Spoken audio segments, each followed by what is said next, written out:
درود بر شما. درود بر شما عزیزان، همراهان و وفاداران برنامه‌های صدای آمریکا. حمیده یارمیده هستم در ویژه برنامه امشب که اختصاص داده شده است به گزارش‌های ویژه‌ای که طی هفته گذشته از صدای آمریکا پخش شده است. اجازه بدید برای اینکه خودمون رو گرم کنیم در این برنامه از ورزش شروع کنیم. طلا با چارلز اسمیت 25 ساله که 25 مدال تکواندو برده است صحبت کرده. او مؤسس یک آکادمی تکواندو هستش. گزارشی رو هم طلا آماده کرده که با هم دیگه می‌بینیم. تکواندو در سال 2000 میلادی برای نخستین بار در ردیف ورزش‌های رسمی المپیک قرار گرفت. در این ورزش علاوه بر آموزش مهارت‌های فیزیکی و رزمی، بر تمرین و رعایت انضباط به عنوان روشی برای تقویت فکر و روحیه تاکید می‌شود. 5 اصل تواضع، کمال، استقامت، خویشتن‌داری و روحیه قوی مجموعه ارزش‌هایی را تشکیل می‌دهند که به نحوی در زندگی عادی و روزانه ورزشکاران تکواندو به چشم می‌خورد و به کار گرفته می‌شود. چارلز اسمیت 25 ساله صاحب 7 عنوان قهرمانی ملی، بنیانگذار و مالک یک آکادمی تکواندو در ایالت مریلند است که زندگیش را وقف این ورزش کرده است. از سنین کودکی وارد رقابت‌های بین‌المللی شدن نیازمند فداکاری جدی است. باید سخت کار کنی، از خود مایه بذاری، خون و عرق و اشک بریزی. با دوستان وقت نمیگذروندم، دوستی هم نداشتم. روزانه 8 تا 9 ساعت تمرین میکردم.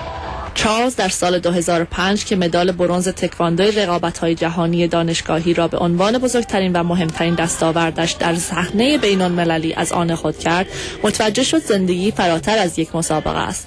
چارلز که می‌خواست دین خود را به جامعه ادا کند، از آموزش تکواندو به 2 تن از دوستان خانوادگیش در یک سالن ژیمناستیک محلی شروع کرد.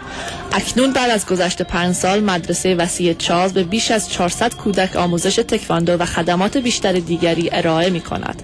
از همه مهمتر شاید آموزش و مراقبت پیش و پس از مدرسه‌ای باشد. بچه‌ها رو ساعت 6 صبح میارن مدرسه یا ما خودمون برشون میداریم. بهشون صبحونه گرم میدیم و بعد میبریمشون مدرسه. اونا رو وقتی مدرسه تعطیل میشه برشون میداریم میاریم اینجا و بعد از اینکه با یه غذای سبک ازشون پذیرایی کردیم، معلمای واقعی که تو مدارس همین منطقه تدریس میکنن تو مشق و درس به بچه‌ها کمک میکنن و بعد نوبت میرسه به کلاس تکواندو. بسیاری از این موفقیت زوردست جوانی که نه تحصیلات عالی دارد و نه تجربه کسب و کار تحت تاثیر قرار گرفتند. من خیلی مصمم هستم. میتونید بگین لوس هم هستم، چون یه چیزی رو که میخوام باید به دست بیارم. اگه مجبور باشم یا اگر باید معیاری رو در خودم تقویت کنم، اونقدر روش کار میکنم تا بهش برسم. امسال او و 14 تن از شاگردانش در مسابقات قهرمانی ملی در اورلاندوی فلوریدا شرکت خواهند کرد. اما پیش از آن این تیم ترکیب خود را در نخستین جام قهرمانی تکواندو در دانشگاه جورج میسن به آزمایش گذاشت.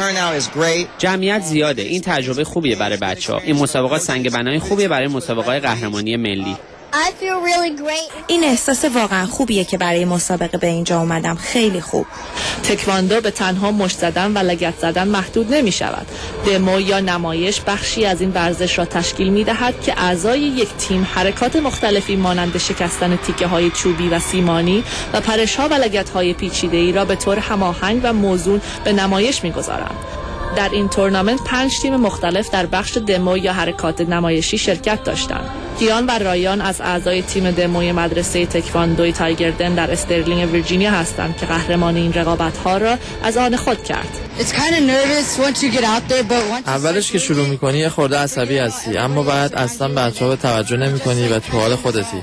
چارلز و مربیانش جنبه‌های غیر ملموس زندگی را به شاگردانشان آموزش می‌دهند و واضح است که این ورزش تأثیر قابل توجهی بر روی بچه‌ها دارد. اینه که هم از لحاظ جسمی برای تکنیک و قدرتش از لحاظ بدنی خیلی موثر بوده، هم در رابطه با اعتماد به نفس و کنترل و تمرکز خیلی کمک کرده.